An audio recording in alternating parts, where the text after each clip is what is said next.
그리고 그 얘기도 좀 인상 깊었던 게 그 제가 요즘에 남편이랑 싸울 때 좀 많이 느끼는 건데 제가 눈치가 좀 있고 이러다 보니까 얘가 얘기 안 했는데 너 이렇게 생각하지? 라고 생각하고 말하는 싸우는 경우가 되게 많아요. 아, 추측해서? 네. 아, 그러니까 너는 나를 너무 그렇게 하면서 너 내가 이거 안 한다고 생각하잖아. 아니야? 막 이렇게. 그러면 아니래요. 자기가 언제 그런 말을 했냐고. 그래서 제가 꼭 그걸 꼭 말을 해야 하냐 이러면서 싸워요. 추측을 다 할 수 있었던 네, 것들인데. 근데 그게 여기 정확히 있더라고요. 맞아요. 추측하는 걸로 그 상대방이 말한 걸 아닌 걸 구분해라. 뭐 사람이 그거를 생각은 할 수 있지만 그걸 말로 꺼내는 것과 아닌 거는 다른 문제다 이러면서 막 있었는데 그게 좀 인상 깊었어요.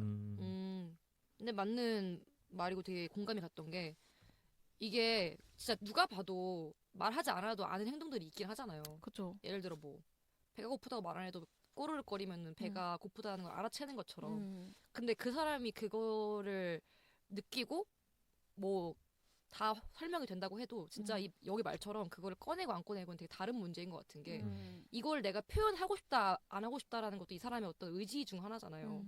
그래서 내가 그걸 함부로 판단을 해서 이 사람이 이럴 거야라고 결정을 내려버리는 게 나 편하자고 하는 짓인 것 같은 거예요. 그러니까 왜냐면 애매한 것들은 사실 모든 사람들은 그걸 결정짓고 싶어하는 욕심이 있잖아요. 그리고 실제로 뇌도 그거를 빠르게 판단하는 걸 더 좋아한다고 하더라고요. 그게 에너지가 덜 소비되니까. 근데 나 편하자고 그 사람한테 뭔가 이런 프레임을 씌우는 것 자체가 좀 무례할 수 있겠다라는 생각을 저도 최근에 좀 하게 됐어요. 저도 원래 오늘님 같은 성향이 되게 셌거든요. 누가 봐도 그건데 아니라고 한다고? 미쳤냐? 약간 이런 생각이었는데 아, 뭐 말하기 싫었나 보다. 그리고 아니 내가 틀릴 수도 있겠지라는 이걸 좀 받아들이게 된 것 같아요. 네. 그렇게 받아들일 때 스트레스는 안 받아요? 그러니까 사실은 아닌데, 사실은 내가 맞는데. 그러니까 그 사람에 대해서 내가 오히려 너무 빠져 있으면 그렇게 생각하게 되거든요. 근데 오히려 그냥 걘 걔고 난 나야라는 게 명확해지면은 스트레스도 안 받아요. 그래서 내가 제 거 파악을 해서 나한테 도움이 되는 게 뭔데? 제 인생인데? 약간 이렇게 좀 선을 확실히 긋는 게 확실히 좋더라고요. 맞아요. 그래서 여기서 제시하는 해결책도 결국에 딱 요약하면은 방금 현관님이 말씀하셨던 걔는 걔고 나는 나야 이거거든요. 맞아요. 근데 저는 그게 평소엔 잘 안 돼요. 아무리 쉽게 생각해도 그게 잘 안 돼요. 그게 언제 되냐면은 모든 게 일이 다 잘 풀리고 내 자존감이 그 마지막에 딱 올라갔을 때 그때만 그게 잘 돼요. 아, 내가 자존감이 높아졌을 때? 네. 아. 너그러워지는군요. 네네. 그러니까 외적으로든 내면으로든 뭐 내가 원하는 상태가 다 됐을 때 그때에만 그게 한시적으로 가능하고 또 그게 어긋나잖아요. 또 잘 안 되더라고요. 반대로 말하면 불안정했을 때 그런 성향을 보인다라는 거네요. 내가. 그쵸. 아까 네. 그런 상황에서 많이 싸운다고 했잖아요. 네네.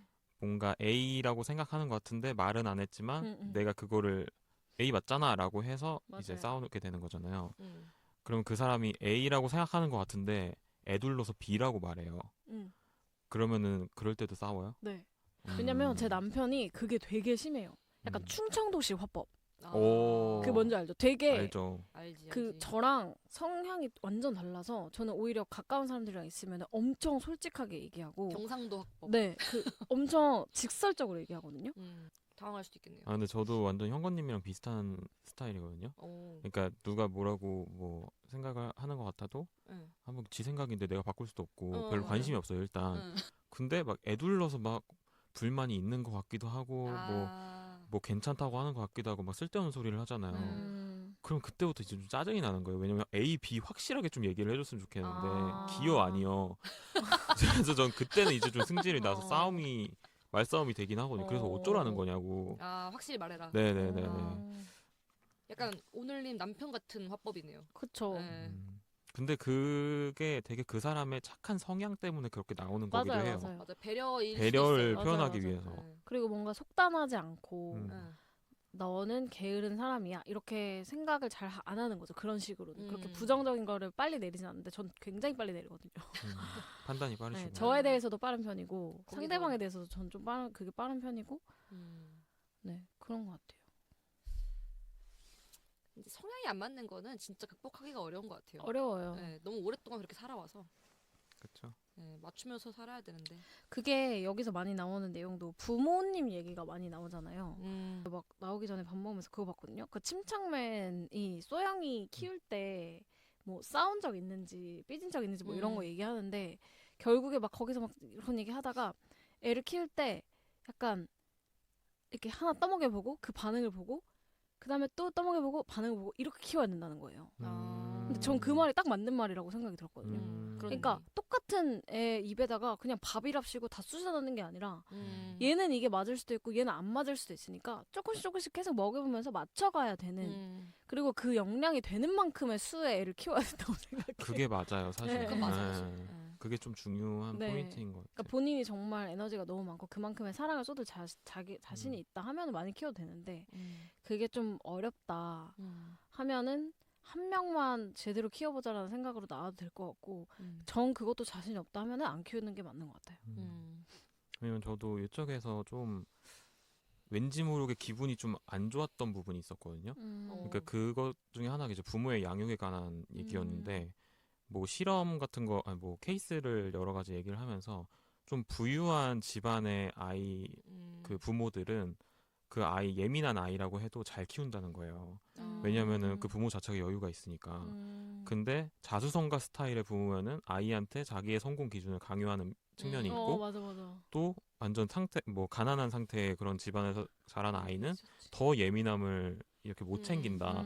근데 이게 사실 팩트잖아요. 그쵸. 팩트라고 생각을 그러니까 약간 불편한 진실 같은 건데 그래서 뭐 부자가 돼서 부자들만 애를 키울 수 있다는 얘기야? 라는 생각이 들어 좀 꼬여가지고 기분이 안 좋으면서도 네. 그러니까 아이를 키운다는 건 진짜 특히 어릴 때의 그 가정 환경이나 교육 환경이 엄청나게 중요하잖아요. 그게 내가 아무리 나이를 먹어도 그거는 평생 그냥 부모가 짊어지고 가야 되는 부분이라고 생각을 하는데 그래서 더 책임감을 가지고 내가 못할 것 같으면 안 낳는 게 맞는 것 같다라는 맞아. 생각을 많이 했어요.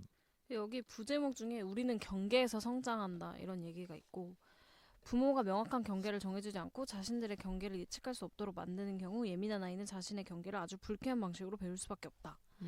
이게 너무 이해가 갔어요. 그 불쾌한 방식이라는 게 그런 거죠.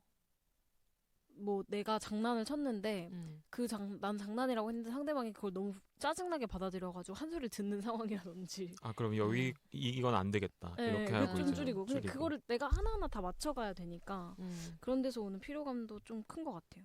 사실 그것도 생각해보면 그럴 수 있거든요. 내 경계가 명확하면은 내가 장난을 쳤어. 근데 이 사람이 그거에 대해서 화를 내. 그러면은 저는 그냥 바로 내가 심했나 보다. 안 해야지. 그러면서 확 뭐 미안해 이렇게 되거든요. 근데 그 경계가 제대로 잡힌 사람들은 어쩌면 이 사람이 과민하게 반응한 걸 수도 있는 거예요. 이 정도 장난은 누구한테나 칠 수 있는 건데 자기가 뭔가 기분 나쁘다는 이유로 확 이렇게 할 수도 있는 거거든요. 그러니까 뭔가 그런 데에 대한 조절이 너무 힘든 것 같아요. 저 하나 또 얘기하고 싶은 그 주제가 있거든요. 좋다. 구세주. 저는 가장 요즘에 공감이 갔던 주제 중 하나가 예민한 사람들은 자신의 머리를 신뢰하지 않는다라는 파트가 있어요. 이게 뭐냐면은 여기에 나온 그 문구를 그대로 말씀드리면은 종이책은 193에서 194라고 하네요. 예민한 아이들은 이런 면에서 특히나 불안을 경험한다. 자신과 차별적이고 깊은 생각과 다른 아이들의 생각 사이에 갈등이 빚어지기 때문이다. 이렇게 빚어진 갈등은 여러 차례 조율하는 과정에서 더 이상 자신의 생각을 신뢰하지 못하고 자신의 생각에 의심을 품거나 무시해버리게 된다. 하지만 결국은 또 언젠가 자신의 생각에 따라잡히고 만다라는 문장이거든요. 근데 이걸 제가 옛날부터 되게 많이 느꼈던 건데 뭐 제가 막 뭐 특별한 사람이거나 뭐 엄청나게 머리가 좋은 사람이라서가 아니라 제가 하는 생각이 되게 다른 사람들과 다를 때가 되게 많았거든요. 예를 들어 그냥 학교 다닐 때도 교과서가 있으면 전 교과서 끄트머리에 있는 초파리 알 같은 게 너무 징그러워서 그런 것들을 그냥 앞에 선생이 있어도 그 보드마크를 막 칠했어요. 앞에다 대고. 그러면 이제 애들이 막 웃어요. 근데 저는 그걸 왜 웃는지를 이해를 못하는 거예요. 나는 그냥 징그러워서 수업 시간에 내 눈을 보호하고자 이거를 칠했는데 꼭 그리고 이제 재밌다. 그 담임 선생님도 너 이거 좀 뭐 하는 짓이냐라고 이제 약간 화 아닌 화를 내는 거예요. 최근에 일을 하면서 느낀 게 제가 이제 같은 영상을 보더라도 느낀 점이 다르잖아요. 제 선배와 아니면 다 동료들하고. 그럼 저는 뭐 이 영상을 보고 뭐 15개 피드백을 했어요. 근데 다른 사람들이 했던 10개의 피드백하고 제 15개 피드백은 결이 너무 다른 거예요. 그러니까 아예 안 겹치는 거예요. 그러다 보면은 이제 그 사람들 다수니까 10개의 피드백은 수용이 되는데 제 15개 피드백은 전부 다 수용이 안 되는 거예요. 근데 저는 누가 봐도 이게 잘못됐다라고 생각을 해서 이거를 되게 강하게 주장을 했는데도 이런 식으로 계속 받아들여지지 않으니까 요즘에는 내가 틀렸나? 약간 이런 생각을 많이 하게 되는 거예요. 내가 지금까지 너무 마음대로 생각하고 좀 대중적인 눈을 갖추지 못했나라는 이런 스트레스가 최근에 생겼거든요. 그래서 저는 이 구절이 너무나도 공감이 갔던 거예요. 근데 여기서는 이거에 대한 말을 하고 뭔가 구체적인 해결 방안이나 저의 어떤 이런 고민을 긁어줄 것들에 대한 말들은 없었어가지고 뭔가 이런 고민을 두 분도 했는지 혹은 이런 고민을 했으면은 어떤 식으로 좀 헤쳐나가셨는지가 좀 궁금해서 이 주제를 꺼냈습니다. 근데 모르겠어요. 저는 계속 듣다 보니까 느끼는 게 그러니까 우리는 약간 또 달라요. 다른 식으로 예민한 것 같아요. 아, 저랑 오늘님이랑? 네네. 아, 맞아요. 네. 저도 같은 결은 아닌 것 같긴 해요. 그러니까 이 예민함이라는 게 HSP라는 증상이 사실 그 심리학적으로 이렇게 두드러지게 된 것도 최근이잖아요. 그렇죠. 그 전까지는 사실 옛날에 제가 2010몇 년쯤에 센서티브라는 책을 읽긴 했거든요. 그것도 그때 당시에 남자친구가 선물해줘서 읽게 된 건데 네. 그 책에서도 이 정도의 구체적인 내용은 없었고 그때 근데 그 책에서 무슨 얘기를 했냐면 앞으로 예민함에 대한 연구가 심리학적으로 좀 많이 일어날 것이다라는 예견은 있었어요. 그러고 나서 한 10년 지나고 지금 이 책을 읽는데 아직도 이 예민함에 대한 게 너무 퉁쳐져 있다라는 생각이 좀 드는 게 뭔가 굳이 표현을 짓자면 현건님은 표현형 예민함을 갖추신 것 같고 저는 좀 내재형 예민함이 있는 것 같은 게 저는 오히려 완전 정반대거든요. 그런 예를 들어 촛발의 알 같은 게 보여. 그러면 저는 계속 그게 신경 쓰이지만 절대로 그 내색을 하지 않아요. 왜냐면 다른 사람들 눈에 내가 이상하게 비춰지는 게 저한테 최악의 그거기 때문에 근데 아무도 신경 쓰지 않는 거를 신경을 쓰는 건 맞아요. 저도 뭐 하나가 딱 눈에 걸리면은 그게 너무 거슬리고 제발 저거를 좀 누가 치워줬으면 한 생각이 있지만 절대 그걸 어떤 행동으로 나서서 한다는 거는 생각조차 못하고 살았거든요. 그러니까 그런 얘기를 듣다 보니까 우리는 되게 비슷한데 다르네? 그러니까 그 똑같이 그거를 거슬리게 생각하고 다른 사람들은 그냥 대수롭지 않게 넘어가는 걸 1시간 반 내내 붙잡고 저것만 쳐다보고 있지만 그럼에도 우리는 행동하는 방식이 완전 다르잖아요. 그러네. 그래서 조금 거기서 좀 더 이 연구가 좀 더 구체적으로 될 필요가 있는 것 같고 이 자신의 머리를 신뢰하지 않는다 부분에서는 저는 오히려 뭐라고 생각했냐면은 제가 만약에 현관님이잖아요. 그럼 저는 만약에 제가 15개 다른 거 내밀고 상대방이 이렇게 해요. 그러면은 물론 그런 생각은 들어요. 내 생각에는 내가 만든 사례가 훨씬 더 독창적이고 이 사람들이 다 똑같은 생각할 때 난 좀 다른 생각을 했으니까 내게 더 맞지 않나라고 생각은 들지만 만약에 그게 결과적으로 받아들여지지 않았다라고 하면 저는 거기서 바로 결론을 냈었을 거예요. 내가 이상하다. 진짜. 네. 내가 뭔가 지금 관점을 잘못 잡고 있다. 근데 만약에 거기서 받아들여져요. 예를 들어서 꼭 15개가 아니더라도 몇 개가. 한 5개 넘게 해가지고 근데 이런 부분은 우리가 생각지도 못한 부분이네? 되게 괜찮은 것 같아. 라고 하면은 그렇게까지 생각 안 해요. 그래서 뭔가 현관님이 그렇게 생각하면은 좀 더 수용적인 태도를 가진 사람들을 살면서 많이 못 만났나? 그런 생각도 들어요. 그러니까 선생님들 중에서 그렇게 통일된 결과값만 요구하는 게 아니라 조금 더 다양한 생각을 추구하는 선생님을 만나면은 그렇게 반응하지 않을 수도 있잖아요. 그렇죠. 그런 생각이 들어요. 저는 약간 하품하신 거 아니, 스트레스 아니요. 받으시나 스트레스 보다. 받으신 거 자꾸 자기 얘기 아닌 지금 예민한 남의 얘기. 얘기 듣느라 스트레스 스트레스 받는데. 받는데 근데 글쎄요. 근데 일단 그 15개 피드백 사례 너무 그런 적이 있어요, 저도. 그래서 공감이 됐는데 저는 진짜 완전 다 어떻게 생각했냐면은 그래서 제 의견도 한두 개만 수용이 되고 거의 다 수용이 안 되고 심지어 저는 그들의 피드백과 약간 완전 반대되는 피드백을 한 거죠. 뭐 그들은 좋아 이랬는데 날 싫어 이렇게. 이걸 강화하자 이랬는데 저는 그거 좀 아닌 것 같은데 이렇게 돼 버리는 거예요. 완전 딴소리를 해버리는 상황이 돼서 이제 그들이 주류니까 이렇게 반영이 된 적이 있는데 저는 근데 그들이 아무리 주류라고 해도 이 영상을 보는 사람 중에 한 명이라도 나 같은 생각을 할 거 아니에요. 그쵸. 그럼 어쨌든 이런 의견이 있다는 것까지도 그 사람들이 고려를 해서 정반 합을 만들어야 된다고 생각하거든요. 더 좋은 결과물을. 근데 그들은 이게 우리의 의견이고 그거는 좀 다르게 생각한 것 같아 하고 내 의견을 완전 버리는 거예요. 그건 잘못된 의사결정이라고 저는 생각했어요. 이 사람들이 잘못했다. 아 진짜 피곤하다. 이게 타일러가 자기 유튜브에서 말한 건데 한국은 너무 돌아가는 의사 방식을 취한대요. 우리처럼 이렇게 쿠셔너가 더 중요한 의사결정 문화고 근데 미국 애들의 의사결정 문화는 굉장히 다이렉트하게 주는 게 중요하대요. 그러니까 예를 들어 우리 나라처럼 의사결정을 미국에서 하면은 진짜 머저리 취급을 받는데요. 그러니까 예를 들어 막 뭔지 알겠어. 쿠셔너를 5,000개 넣고 결국에 내가 하고 싶은 말은 마지막 한 줄이잖아요. 그러니까 이게 너무 의미가 없다라고 생각하는 문화라고 하면서 이제 어쨌든 거기에서의 이제 메인 포인트는 결국에는 그 나라의 문화를 알아야지만 언어를 배울 수 있다라는 게 어쨌든 중요한 요지였는데 그것만 가져온다면은 우리나라는 너무나도 과한 그런 쿠셔너 때문에 결국 자기 주장을 펼치는 건 너무 적은 분량밖에 못 하는 거잖아요. 맞아요. 그 너무 이해가 되는 게 그 안에서 지금 당장 이거 하고 이거 나아가기도 너무 바쁜데 그 안에서 서로 막 기분 생각하면서 막 쿠션 깔고 막 겁나 주고 약간 이런 상황들이 너무나 에너지를 갉아먹나죠. 그래서 저는 상사가 중요하다고 생각해요. 상사가 센스도 있어야 되지만 능력도 있어야 되고, 그러니까 그런 거를 캐치하고, 먼저 이런 거를 조금 얘기할 수 있도록 이렇게 좀 자리를 마련을 해주고 하는 게 엄청 필요한 것 같아요. 그쵸, 너무 중요하죠. 근데 그런 상사는 내 태어나서 만나본 적이 없어. 약간 유니콘 같은 거예요. 그랬으면 참 좋겠다라고 생각하지만 어디에도 없는. 그래서 뭐 결론은 뭐 되게 다양한 의견이 있다 이거네요. 네. 근데 되게 쉬운 의사결정을 택하는 거를 지향하자. 근데 이건 나만 해서는 안 되고 그 회사의 문화가 그래야 되는 것 같아요. 맞아요. 그리고 제가 생각했을 때는 한 10명 중에 많게는 3명? 4명 정도가 예민한 사람인 것 같거든요.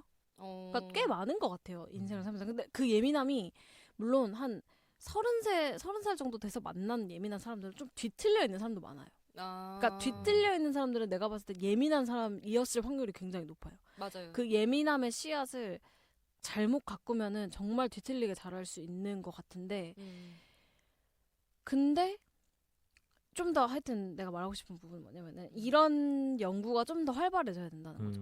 이런 사람들에 대한 이해도 더 높아져야 되고 재용님처럼 본인이 스스로 예민하지 않다고 생각을 해도 예민한 사람을 이해하려는 노력 같은 게 엄청 필요하다고 저는 느꼈거든요. 근데 저도 약간은 느꼈던 게 예민한 사람, 그러니까 세상이 예민한 사람, 안 예민한 사람이 아니잖아요. 그죠. 그러니까 예민함이 제로인 사람도 물론 있겠지만 그 사이에 계속 연속적으로 있잖아요. 예민함이 그쵸. 1인 사람부터 99인 사람까지. 근데 그거를 좀 더 이렇게 분류를 해서 설명을 해주면 더 좋겠다? 라는 생각이 있어요. 왜냐면 저도 완전 예민함이 제로인 사람은 아니라고 생각했거든요. 근데 이 책에 따르면 저는 그냥 둔감한 사람인 거예요. 맞아. 그래서 조금 덜 예민한 사람에 대한 얘기도 들어가 있으면 좋겠다. 한 5 정도 예민한 네. 사람. 맞아. 좀 이분법적이긴 하죠. 그런 생각들이. 근데 요즘에 하도 이런 사람들이 많아서 심리학 연구에 이런 내용들이 많아질 것 같기는 해요. 맞아요. 그리고 좀 이건 다른 얘기긴 하지만 AI가 이제 인간을 학습을 해야 되면은 인간의 다양한 면들을 되게 자세하게 알아야 되잖아요. 근데 이 예민함이라는 그 분야는 인간들의 감정 중에서도 굉장히 섬세한 분야잖아요. 맞아요. 그래서 결국에는 이걸 학습시키기 위해서라도 인간의 감정을 되게 세분화하는 연구들이 많아질 텐데 그렇기 때문에라도 이 분야는 더 많아질 것 같다라는 생각을 했어요. 최근에. AI를 위해. For AI. 제 친구, 제 반려자. 뭘 제 베스트 프렌드. 딥식. 새로운 친구. 근데 그 친구는 개인 정보를 너무 앗아가서 안 하십니까? 한 번 하고 이제 버렸어요. 아무래도 챗GPT가 좀 더 낫다. 마무리할게요. 이 책은 특히 현대사회에서 많은 스트레스를 겪고 있는 사람들에게 큰 반향을 일으켰습니다. 예민함이 개인의 약점이 아니라 중요한 자산으로 작용할 수 있다는 메시지는 많은 이들에게 위로와 깨달음을 줍니다. 특히 한국 독자들은 예민함을 자주 숨기거나 부정적인 시각에서 보곤 하는데 그런 편견을 깨고 예민함을 긍정적으로 바라보는 새로운 시각을 제시합니다.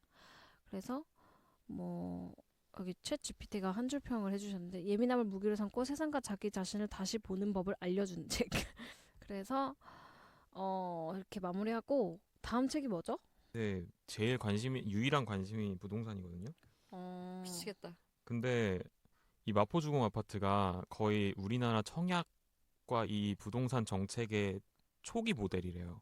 그래서 이걸 이해하면은 우리나라의 이 부동산 시장이 어떻게 돌아가는지를 잘 알 수가 있다는 어떤 블로그 이웃분의 그 코멘트를 봐가지고 너무 읽고 싶은 거예요. 근데 마침 이런 책이 있었던 거예요. 있더라고요. 근데 작년에 나와가지고 보면은 뭐 박정희 때부터 어떻게 이 프로젝트가 설계됐고 우리나라의 지금 부동산 이런 시장이나 제도가 어떻게 설계되어 있는지 알 수 있는 책이라고 하니까 네. 많이들 오셨으면 좋겠습니다. 네, 밀리 없네. 이런. 좋다. 네. 오늘 여기까지 하고 네. 다음 시간에 또 뵙도록 하겠습니다. 안녕. 안녕.